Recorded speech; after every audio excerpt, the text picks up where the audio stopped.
Schema markup, structure data या schema data क्या होता है, आपकी वेबसाइट के लिए क्यों जरूरी है, इसको किस तरह से इम्प्लीमेंट करते हैं, ये सब कुछ हम आज के वीडियो में जानने वाले हैं। और टोटल डिटेल्ड वीडियो ये होने वाला है। काफी सारी चीजें इसके अंदर आपको पता चलने वाली हैं कि क्या क्या स्कीमा डेटा के अंदर होता है, एक्चुअली स्ट्रक्चर डेटा किसको बोला जाता है, अनस्ट्रक्चर्ड डेटा भी कुछ होता है क्या, और किस किस तरीके से इसको हम इम्प्लीमेंट कर सकते हैं, ये सब कुछ हम देखने वाले हैं।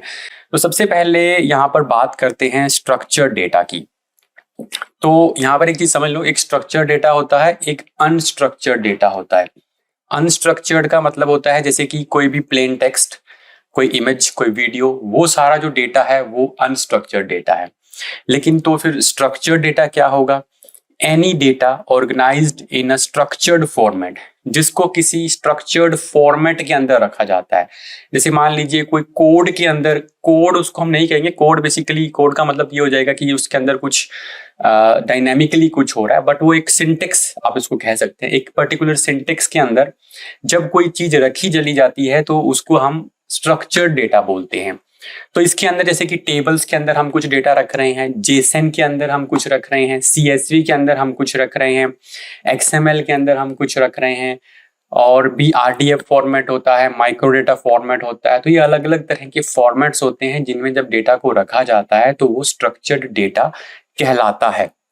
ठीक है, जैसे कि जेसन का मतलब होता है जावास्क्रिप्ट ऑब्जेक्ट नोशन। ठीक है, ये जावास्क्रिप्ट का एक तरह का नोशन, मतलब उसके कुछ सिंटेक्स हैं। तो यहाँ पर जैसे कि नेम लिखा है, फिर रोबिन लिखा है, फिर एज लिखा है, फिर 30 लिखा है। ठीक है, तो ये इस तरह का मतलब एक फॉर्मेट हो गया। अब इसी तरह से एक और फॉर्मेट होता है, जैसे एक्सएमएल। आप एक्सएमएल साइट में आपकी बात करते हैं तो वहां पर भी चीजों को रखा जाता है, तो वहां पर कुछ इस तरह का फॉर्मेट रहता है। तो ये तो हो गया स्ट्रक्चर्ड डेटा। अभी ये कॉमन डेटा हो गया, जैसे कि सीएसवी फाइल में भी डेटा रखा जाता है, तो ये तो हो गया कॉमन स्ट्रक्चर्ड डेटा। अभी हम इसको वेबसाइट से लिंक ही नहीं कर रहे। अब इसके अंदर आ जाता है बाद में स्कीमा मार्कअप। तो स्कीमा मार्कअप स्पेशली है क्या?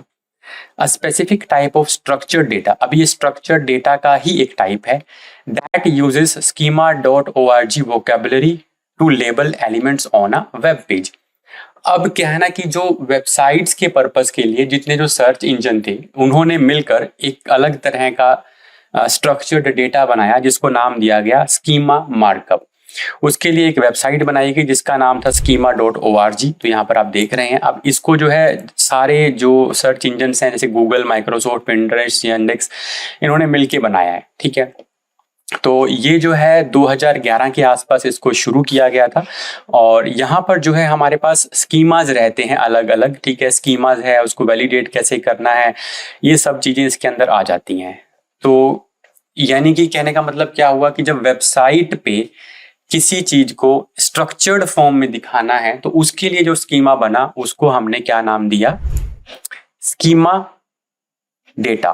तो schema.org is specifically designed for structured data on website, especially to help search engine like Google to understand web content better। ठीक है, 2011 में इसको बनाया गया था। तो क्लियर हुआ, स्ट्रक्चर डेटा में एक टाइप रहता है स्कीमा मार्कअप, उसको वेबसाइट्स के लिए बनाया गया और उसके लिए जो स्टैंडर्ड था वो schema.org से लिया गया। तो यहाँ schema.org पे हमारे को ये डिफरेंट टाइप के स्कीमास हैं, जैसे ऑर्गेनाइजेशन ऑफ स्कीमास क्या रहता है। ठीक है, ये मतलब ये थोड़ा सा और उसको एक डिस्क्राइब किया गया, तो इस पर हम अभी नहीं जाएंगे। तो यहाँ पर स्कीमास है, वैलिडेट है, अबाउट है, डॉक है। ठीक है, तो ये सब इन्फॉर्मेशन इसके बारे में दी गई है, कब कब कैसे कैसे इसको किस किस ने कॉन्ट्रीब्यूट किया था। तो अब जैसे गूगल पे ये किस तरह से दिखाई देता है, क्योंकि हम गूगल, अभी तक तो गूगल ही लेके चल रहे हैं, आप किसी भी सर्च इंजन को लेके चल सकते हैं। तो जैसे मैंने गूगल पे सर्च किया बेस्ट बजट लैपटॉप्स, यहाँ पर हमें कुछ लैपटॉप्स दिखाई दे रहे हैं और नीचे स्टार रेटिंग और रिव्यूज दिखाई दे रहे हैं। तो ये जो अलग से सिंटेक्स आ रहा है ना, जैसे यहाँ पे भी ये भी एक वेबसाइट है, ठीक है, फ्लिपकार्ट है, पीसी मैग है, पीसी वर्ल्ड है, यहाँ पर भी आ रहे हैं। बट हमारे पास एक अलग से यहाँ पर जो ये अलग से फॉर्मेटिंग बन रही है, स्टार रेटिंग और ये सब चीजें विद प्राइस, ये स्ट्रक्चर डेटा से होता है। अभी जैसे किसी ने सर्च किया पिज्जा रेसिपी, ठीक है, तो अब यहाँ पर देखो ये जो ये एक तो रेटिंग और ये जो उसको बनाने में जो टाइम लग रहा है, ये चीजें स्कीमा से आती है। अब इसके लिए कौन सा स्कीमा यूज किया गया? रेसिपी स्कीमा यूज किया गया। ठीक है, ये यहाँ पर आ गया। ठीक है, इसके बाद और हम देखते हैं, जैसे कि मैंने सर्च किया नोकिया, अब यहाँ पर भी आप जैसे नोकिया सर्च किया तो नोकिया की यहाँ पर आप देखेंगे ना राइट साइड में पूरी डिटेल आ रही है। तो आप ये डिटेल नोकिया की वेबसाइट से अगर उन्होंने स्कीमा के अंदर ऐड की है तो वहां से लेते हैं ये। जैसे प्रोफाइल्स ले ली, ठीक है, अब यहाँ पर ये उसकी जनरल इन्फॉर्मेशन उन्होंने विकीपीडिया से उठा ली, ये चीजें हैं, हेडक्वार्टर है, सीईओ है, ये सब चीजें जो है ये स्कीमा से ली जाती हैं। तो गूगल वहां से उठा के अपने पास भी इसको रख सकता है। अब जैसे मान लो किसी मैं पॉपुलर पर्सन का नेम सर्च करता हूँ, सैम एल्टमैन, तो इनके बारे में भी आप देखेंगे यहाँ पर इंफॉर्मेशन आ रही है, सारी उनकी प्रोफाइल्स आ रहे हैं। तो ये ऑर्गेनाइजेशन के लिए भी हो सकता है, पर्सन के लिए भी हो सकता है। तो अलग अलग तरह की स्कीमास हमारे पास रहते हैं, जैसे कि रेसिपी का स्कीमा मैंने आपको बताया, प्रोडक्ट का बताया, जॉब पोस्टिंग का हो सकता है, एफएक्यूज का हो सकता है, क्योंकि जो कई बार एफएक्यूज अलग से दिखते हैं गूगल पे तो उनका एक स्कीमा रहता है। तो ये अलग अलग तरह की स्कीमास रहते हैं, ठीक है। जैसे कि अगर मैं आपको मान लो मैं बताता हूँ, जैसे कि योस्ट के ऊपर आपको इसको इम्प्लीमेंट करना है, तो आप साइट रिप्रेजेंटेशन में जाके ऑर्गेनाइजेशन या पर्सन, अब ये जो ऑर्गेनाइजेशन वाला है ये हमारा हो गया सपोज नोकिया के हिसाब से, और ये जो हमारा पर्सन वाला है ये हो गया हमारा सैम एल्टमैन के हिसाब से। तो इस तरह से स्कीमास जो होते हैं वो हमारे अलग अलग तरह के होते हैं।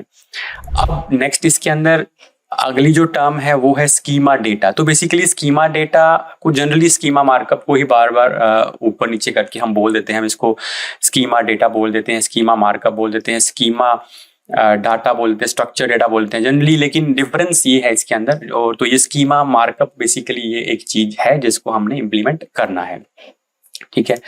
अब हम इसके अंदर और डिटेल में इसको देखते हैं, इसका फायदा क्या रहता है। तो देखिए इसका फायदा क्या है, सबसे पहले तो इसका फायदा ये है हाई सीटीआर। अभी मान लीजिए जैसे मैंने आपको बोला कि इसको हमने इम्प्लीमेंट किया, अगर रेसिपी हमने इसको इम्प्लीमेंट किया, तो अगर ये रेसिपी इस तरह से दिखाई दे रही है यहाँ पर रेटिंग के साथ विद इमेज और ये सब कुछ, तो उस पे क्लिक करने की जो पॉसिबिलिटी है वो बढ़ जाती है। मतलब जो यूजर यहाँ पे आएगा, अगर मान लो उसको यहाँ पर तीसरे नंबर पे ये स्कीमा वाली वेबसाइट मिलती, पहले दो पे नहीं मिलती, तो वो तीसरे नंबर पे क्लिक करता। और जब कोई यूजर बार बार तीसरे नंबर पे क्लिक करता है तो गूगल भी क्या करेगा, उसको उठा के तीसरे से पहले नंबर पे ट्रांसफर कर देगा। तो ये सीटीआर का इफेक्ट रहता है रैंकिंग के ऊपर। तो स्कीमा डेटा से हमें क्या फायदा होता है, हाई सीटीआर, आपका जो सीटीआर है वो बढ़ जाता है। इम्प्रूव्ड सर्च अंडरस्टैंडिंग, जो सर्च इंजन की जो अंडरस्टैंडिंग है ना किसी पर्टिकुलर प्रोडक्ट के बारे में वो बढ़ जाती है, या फिर किसी पर्टिकुलर चीज के बारे में, जैसे ऑर्गेनाइजेशन के बारे में उसको समझ में आया कि ये कोई इंसान नहीं है, ये ऑर्गेनाइजेशन की बात हो रही है, तो उसकी समझ जो है उस बारे में बढ़ती है। और जब गूगल की समझ बढ़ेगी तो मतलब वो आपकी रैंकिंग भी इम्प्रूव कर देगा। इसी तरह से मान लो कोई रेसिपी की बात हो रही है, तो गूगल को पता है कि रेसिपी वाले रिजल्ट्स के लिए मुझे ये दिखाना है, तो ये अंडरस्टैंडिंग भी हुई और उस बारे में ज्यादा डिटेल हम उसको स्कीमा की हेल्प से प्रोवाइड करते हैं। तो ये इंप्रूव्ड सर्च अंडरस्टैंडिंग का पार्ट हो गया। तो अंडरस्टैंडिंग हो गई तो रैंकिंग भी इंप्रूव हो जाएगी। नेक्स्ट इसके अंदर है voice search and AI readability. अब क्योंकि गूगल उसको बेटर समझ रहा है, तो जब वॉइस सर्चेस होती हैं, वॉइस सर्चेस में जैसे जो लोग एआई की हेल्प से करते हैं, तो AI readability basically AI crawlers के पास जो डेटा जाता है, तो ये काफी बार ये चीज आ चुकी है कि जो एआई टूल्स हैं वो स्कीमा को ज्यादा जल्दी करते हैं, रीड करते हैं, ज्यादा उससे डेटा निकाल पाते हैं। हालांकि LLMs.txt का भी चल रहा है ये, तो स्कीमा मतलब वैसे तो गूगल ने ये कहा है कि जो चीजें आप नॉर्मल एसईओ के लिए करते हैं वो सभी की सभी एआई पर भी अप्लाई होती हैं, सारा काम वही होता है। बट क्योंकि गूगल भी स्कीमा का यूज करता है, तो हम ये कह सकते हैं कि एआई की जो हमारी रैंकिंग है वो भी स्कीमा से जो है इम्प्रूव होती है। अब स्कीमा इम्प्लीमेंट कैसे करना है, क्रिएट कैसे करना है, इससे पहले मैं आपको ये दिखा देता हूँ कि स्कीमा मान लीजिए किसी वेबसाइट पे लगा हुआ है तो चेक कैसे किया जाएगा। सबसे पहले आप गूगल पे जब सर्च करेंगे, जैसे मैं यहाँ पर इसको सर्च कर लेता हूँ, स्कीमा वैलिडेटर सर्च कर लेते हैं हम, ठीक है, क्योंकि हमें स्कीमा को चेक करना है तो हम स्कीमा वैलिडेटर सर्च कर लेते हैं। अब ये जो वेबसाइट है स्ट्रक्चर्ड डेटा के लिए डेवलपर, आप लिखेंगे तो आपको ये मिल जाएगी, इसको आप ओपन कर लें, ठीक है। तो ये ओपन हो गई। अब यहाँ पे दो तरह के वैलिडेटर हैं, रिच टेस्ट रिजल्ट है, ठीक है, तो ऑफिशियल गूगल का ये टूल है for testing your structure data to see which result can be generated by the structure data on your page. You can also preview how result can look in Google search result. देख भी सकते हैं किस तरह से दिखाई देता है। और दूसरा जो टूल है वो जो schema.org है उसका वैलिडेटर है। तो यहाँ से हम रिच रिजल्ट पे जा सकते हैं और यहाँ से हम स्कीमा वैलिडेटर पे जा सकते हैं। जो स्कीमा वैलिडेटर पे जब आप जाएंगे तो ये वेबसाइट आपकी ओपन हो जाएगी, validator.schema.org। अब यहाँ पर मान लीजिए मैंने एक वेबसाइट रखी और उसको मैंने टेस्ट किया। किसी भी वेबसाइट का आपने कोई भी पेज आप वहाँ पर एंटर करेंगे तो उसकी जो भी स्कीमाज हैं, जो भी उस वेबसाइट पे स्कीमाज इंप्लीमेंट किए होंगे होम पेज के हिसाब से, वो सब आ जाएंगे। अब यहाँ पर एक चीज मैं आपको बताता हूँ कि होम पेज के स्कीमाज कुछ अलग रहते हैं और कुछ पर्टिकुलर पेजेस के स्कीमाज भी अलग रहते हैं। जो होम पेज का मतलब ये हो गया कि जो आपने उस वेबसाइट के हेडर में जो स्कीमा इंप्लीमेंट किया है वो आपकी पूरी वेबसाइट पे दिखाई देने वाला है। तो जैसे अब यहाँ पर हमने एक स्कीमा रखा तो हमारे को यहाँ पर दिख रहा है कि ऑर्गेनाइजेशन का स्कीमा है, वेब पेज स्कीमा है। ये कुछ स्कीमाज हमारे थीम्स के अंदर भी होते हैं। तो ऑर्गेनाइजेशन का स्कीमा बेसिकली इसके अंदर हमारा आ रहा है। अब इसी का मैंने एक और पेज जो है इसी वेबसाइट का चेक किया तो हमारे पास आर्टिकल का स्कीमा भी आ रहा है, क्योंकि ये एक ब्लॉग पोस्ट है तो ब्लॉग का स्कीमा भी उसका जो नाम है वो आर्टिकल रहता है, तो वो भी हमारे पास यहाँ पे आ रहा है। ठीक है, अब एक जो मैंने बोला था कि तीसरा जो चीज है वो है आपका ये रिच टेस्ट रिजल्ट। ठीक है, तो मान लीजिए मैं इसी वेबसाइट को इसके अंदर इस पर्टिकुलर पेज को हम यहाँ पर चेक कर लेते हैं। ठीक है, तो यहाँ पर हमने यूआरएल रखा और इसको हम टेस्ट यूआरएल कर लेते हैं। तो इस स्कीमा में क्या है ना कि जब आप यहाँ से चेक करेंगे तो हो सकता है कोई स्कीमा आपको एग्जैक्टली वो ना दिखाए, क्योंकि इस पर्टिकुलर पेज के अंदर हमने FAQ स्कीमा भी इम्प्लीमेंट किया हुआ है। आर्टिकल स्कीमा तो ऑलरेडी है ही वहाँ पे, और कौन सा स्कीमा है वो हमें देखना है। जैसे कि मैं आपको यहाँ पर दिखाऊं तो यहाँ पर हमने एट द एंड एक स्कीमा इम्प्लीमेंट किया था, FAQ स्कीमा। ठीक है, तो ये FAQ स्कीमा है और FAQ स्कीमा जब आप योस्ट प्लगइन इस पे काम कर रहा है तो योस्ट जब आप इम्प्लीमेंट करते हैं तो योस्ट ऑटोमेटिकली एक स्कीमा ऐड कर देता है FAQ का। तो वो हम यहाँ पर चेक कर लेते हैं। जैसे यहाँ पर आप देख रहे हैं 3 वैलिड आइटम्स हैं और ये वैलिड आइटम्स क्या है, एक तो आर्टिकल का स्कीमा होगा, एक ब्रेड क्रम का भी स्कीमा रहता है और एक FAQ का भी स्कीमा है। तो ये तीनों स्कीमाज यहाँ पर इम्प्लीमेंट हो रहे हैं। ठीक है, अब अगर मैं इसी पे अगर होम पेज को टेस्ट करता हूँ, मान लीजिए मैंने यहाँ पर क्या किया, अब वो पर्टिकुलर पेज ना रख के मैंने वेबसाइट का होम पेज यहाँ पर एंटर कर दिया, तो अब हमारे पास क्या रिच रिजल्ट में आता है ये हम देख लेते हैं। तो ये दोनों टूल्स हैं, इनकी हेल्प से आप स्कीमास चेक कर सकते हैं। और schema.validator में आप चाहें तो आप यूआरएल रख दें या फिर चाहें तो आप कोड भी रख सकते हैं। जैसे यहाँ पर कोड स्निपेट बना हुआ है। ठीक है, ये भी मैं आपको बताऊंगा कि ये कब आपके काम आने वाला है। ठीक है, तो क्योंकि अभी हमने जनरेट नहीं किया, अभी हम सिर्फ उसको टेस्ट कर रहे हैं। तो जब हमने यहाँ पर टेस्ट किया तो हमारे पास यहाँ पर होम पेज के लिए इसने सिर्फ ब्रेड क्रम का स्कीमा जो है हमें दिखाया है। तो दोनों ही टूल्स की हेल्प ले सकते हैं आप स्कीमास को देखने के लिए और उनको वैलिडेट करने के लिए। ठीक है, तो यहाँ पर भी आप कोड रख सकते हैं और यूआरएल रख सकते हैं। अब बात करते हैं ये स्कीमा वैलिडेटर सर्च करके आप इसको फाइंड आउट कर सकते हैं। नेक्स्ट ये है कि स्कीमा को इम्प्लीमेंट कैसे करना है। तो यहाँ पर हम लास्ट पे आ जाते हैं। देखिए, how to create and implement, सबसे पहला तो इजीएस्ट तरीका है प्लगइन की हेल्प से कर लें, क्योंकि हमारे पास ऑलरेडी योस्ट को या फिर रैंक मैथ को हमने यूज करना है वेबसाइट में। वर्डप्रेस की वेबसाइट है तो हम उसको यूज करते ही हैं। तो अगर मान लीजिए मैं वेबसाइट यूज कर रहा हूँ, योस्ट प्लगइन यूज कर रहा हूँ, तो योस्ट में आप जब सेटिंग्स में जाके साइट रिप्रेजेंटेशन में जाएंगे तो यहाँ पर ऑर्गेनाइजेशन की जो डिटेल है ये भर देंगे यहाँ पे, तो ये आपका ऑर्गेनाइजेशन का स्कीमा आ जाएगा। और पर्सन की डिटेल भर देंगे तो यहाँ पर पर्सन का स्कीमा आ जाएगा। और यहाँ पर ये बता भी रहा है कि ये गूगल के नॉलेज ग्राफ में दिखाने के लिए होता है। तो नॉलेज ग्राफ हमें पता है कि नॉलेज ग्राफ मतलब ये वाला पोर्शन। ठीक है, तो ये तो हो गया आपकी पूरी वेबसाइट के लिए।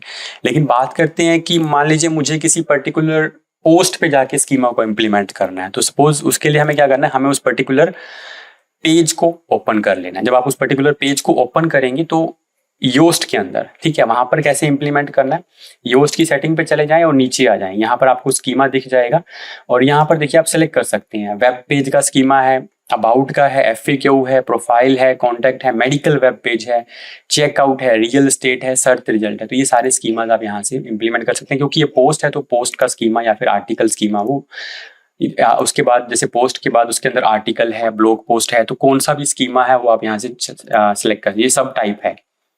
जैसे मैंने यहाँ पर आइटम किया तो फिर आइटम में इसके अंदर हमारे पास उसके सब टाइप्स आ जाएंगे। ठीक है, तो फिलहाल हमारे पास ये डिफॉल्ट है। तो अब हमने ये चीज इंप्लीमेंट कर दी है योस्ट के साथ। तो अब इसको रैंक मैथ में कैसे इंप्लीमेंट करेंगे? तो रैंक मैथ के अंदर जैसे मान लीजिए पहले मैं यहाँ पर डैशबोर्ड पे चले जाता हूँ। तो डैशबोर्ड के अंदर जब आप जाएंगे तो आप यहाँ से इंश्योर कर लें कि स्कीमा स्ट्रक्चर डेटा आपने ऑन करके रखा है। ठीक है, इसको अनेबल कर लें और इसकी सेटिंग पे चले जाएं। सेटिंग पे जाएंगे तो यहाँ पर आप लोकल वाले पार्ट में चले जाएं। बेसिकली इसमें कुछ नहीं है, लोकल एसईओ वाले पार्ट में ही आप पर्सन या ऑर्गेनाइजेशन का जो स्कीमा है उसको इम्प्लीमेंट कर सकते हैं, जिसको आप नॉलेज ग्राफ भी कह रहे हैं। तो ये स्कीमा हमारा यहाँ से इम्प्लीमेंट हो जाएगा। हमें पूरी डिटेल यहाँ पे भरनी है। तो जैसे लोकल कोई बिजनेस है उसके लिए जैसे डिटेल भरनी रहती है कि कब से कब तक वो ओपन है और ये सब डिटेल, तो ये लोकल एसईओ के लिए भी काफ़ी हेल्पफुल है, इसमें आप जाकर कर सकते हैं। लेकिन अगर हम बात करें कि मुझे तो पर्टिकुलर पोस्ट के अंदर स्कीमा इम्प्लीमेंट करना है, तो जैसे मैंने यहाँ पर सपोज एक कोई पोस्ट को ओपन कर लिया, तो पोस्ट के अंदर जाके भी आप स्कीमा को इम्प्लीमेंट कर सकते हैं। तो वो भी हम देख लेते हैं। तो जैसे मैं यहाँ पर आया और मुझे यहाँ पर रैंक मैथ सेलेक्ट करना है। रैंक मैथ सेलेक्ट करने के बाद ये थर्ड ऑप्शन आपको मिल जाएगा। अब यहाँ जाकर आप स्कीमा सेलेक्ट करें, ठीक है, और उसको इम्प्लीमेंट कर। जैसे कि ये ऑलरेडी एक स्कीमा इम्प्लीमेंट किया हुआ है, रेस्टोरेंट का ये स्कीमा है, तो इसको हमने बंद किया, इसको डिलीट कर सकते हैं और जनरेटर पे जाके यहाँ से नया स्कीमा जनरेट कर सकते हैं। तो आर्टिकल है तो आर्टिकल कर लें, ठीक है, अदरवाइज कोई और है तो वो आप यहाँ से सिलेक्ट कर सकते हैं। अब कुछ स्कीमाज इसके अंदर फ्री हैं लेकिन कुछ पेड है। जैसे फैक्ट चेकिंग है, ये पेड है, और हाउ टू है, ये मूवी है, ये डाटा सेट है, ये सारे पेड के अंदर आ जाते हैं। या फिर कुछ स्कीमाज इसके अंदर हो सकता है ना ही हो, जैसे होटल का स्कीमा इसके अंदर नहीं है। ठीक है, तो अब उस टाइम पे जरूरत पड़ती है स्कीमा जनरेटर की। तो स्कीमा जनरेटर हमारे लिए क्या काम करते हैं, जैसे कि अब मैं यहाँ पर आपको बता देता हूँ। स्कीमा जनरेटर मैं यहाँ पे सर्च करता हूँ, स्कीमा जनरेटर, ठीक है, स्कीमा जनरेटर किया तो ये एक वेबसाइट आ रही है, ये हमें स्कीमा जनरेट करके देती है। आप इससे कर सकते हैं या किसी भी और चीज से भी कर सकते हैं। तो मैं जैसे यहाँ इसी से करने की कोशिश करते हैं हम। तो मैं इस वेबसाइट पे गया और इस वेबसाइट पे जाके मुझे किस टाइप का स्कीमा चाहिए। सपोज मुझे हम बिजनेस का ले लेते हैं, लोकल बिजनेस, थोड़ी डिटेल ज़्यादा भरनी पड़ेगी। हम यहाँ पर ऑर्गेनाइजेशन का ले लेते हैं। मैंने ऑर्गेनाइजेशन का लिया तो ऑर्गेनाइजेशन का टाइप क्या है वो आपको यहाँ पर सेलेक्ट करना है। जैसे कि क्या आपका NGO है, कोई स्पोर्ट्स ऑर्गेनाइजेशन है, तो कुछ चीज़ें हैं जो यहाँ से आप सेलेक्ट कर सकते हैं। मैंने एयरलाइन सेलेक्ट किया, कुछ स्पेसिफिक सेलेक्ट करने को बोल रहे हैं, यहाँ पर उसका नाम रख दिया, suppose ABC airline. Alternate name यहाँ पर रख सकते हैं ABCL, ठीक है। URL आप उसको रख दें, लोगों का URL रख दें, और सोशल प्रोफाइल जैसे कि फेसबुक है या ट्विटर है, ये यहाँ पर आप ऐड कर सकते हैं। तो ये हमारा स्कीमा जो है ना यहाँ पर बन गया। इसको यहाँ से आप कॉपी करें और चाहें तो इसको आप स्कीमा डॉट वैलिडेटर के जो कोड वाले सेक्शन में वहाँ जाके इसको टेस्ट कर लें, या फिर आई थिंक इस पे भी ये ऑप्शन दे रहे होंगे, ठीक है। तो आप यहाँ पर G वाले ऑप्शन पे जाएंगे तो यहाँ से आप डायरेक्टली भी उस पे जा सकते हैं। अब आपको क्या चेक करना है, रिच रिजल्ट या स्ट्रक्चर डेटा? तो मैंने आपको दोनों दिखा दिए, ये रिच रिजल्ट वाला है और ये स्कीमा वाला है। तो मैं यहाँ से अगर इसको चेक करता हूँ, ये भी आपको वहीं पे लेके जाने वाला है, आपको यहाँ से पूरा बता देगा। तो हमने URL और लोगो नहीं भरा है इसके अंदर, इन दोनों फील्ड्स को हमने ब्लैंक छोड़ दिया है, ठीक है। तो अभी इसका जो है रिजल्ट आ जाएगा। ओके, तो ये हमारे पास यहाँ पर आ गया है 0 एरर एंड 0 वार्निंग्स। अब यहाँ पर भी मैं इसको टेस्ट कर सकता हूँ। तो नहीं भरा है तो कोई उसमें प्रॉब्लम नहीं है। अगर आप गलत कुछ भरेंगे तो शायद कुछ हो सकता है। अभी ये इसमें रन नहीं कर रहा है तो अच्छा, थोड़ा स्लो है। एनीवे, ठीक है, तो ये हमारा यहाँ पर रन कर रहा है। बट अभी इसमें भी एक थोड़ा सा प्रॉब्लम क्या रहता है, जैसे मैंने यहाँ पर बोला कि 3 मेथड है, SEO प्लगइन हो गया, स्कीमा जनरेटर हो गया, चैट GPT मैंने इसलिए बोला क्योंकि कई बार क्या होता है कि जैसे एक बार इसको हम टेस्ट कर लेते हैं। तो ये हमारा रन कर रहा है। एनीवे, चलते रहने देते हैं इसको। अभी देखिए, सपोज इसके अंदर मुझे कोई और ही टाइप का स्कीमा चाहिए, मुझे ये सब में से कोई भी नहीं चाहिए, तो उस पर्टिकुलर स्कीमा के लिए मैं क्या करूँगा? या फिर मुझे इसमें और ऑप्शन ऐड करने हैं, ये तो मुझे बहुत लिमिटेड ऑप्शन लग रहे हैं, क्योंकि स्कीमास के अंदर आप काफी सारे ऑप्शन ऐड कर सकते हैं। तो फिर मैं हेल्प लूंगा चैट जीपीटी की। आप चैट जीपीटी को कमांड देंगे कि मुझे ऑर्गेनाइजेशन स्कीमा बना कर दे, तो वो आपको एक ऑर्गेनाइजेशन स्कीमा बना कर दे देगा। बट उसके अंदर फिर आपको इस कोड को थोड़ा सा देखना पड़ेगा कि इसके अंदर मुझे क्या क्या इन्फॉर्मेशन एंटर करनी है।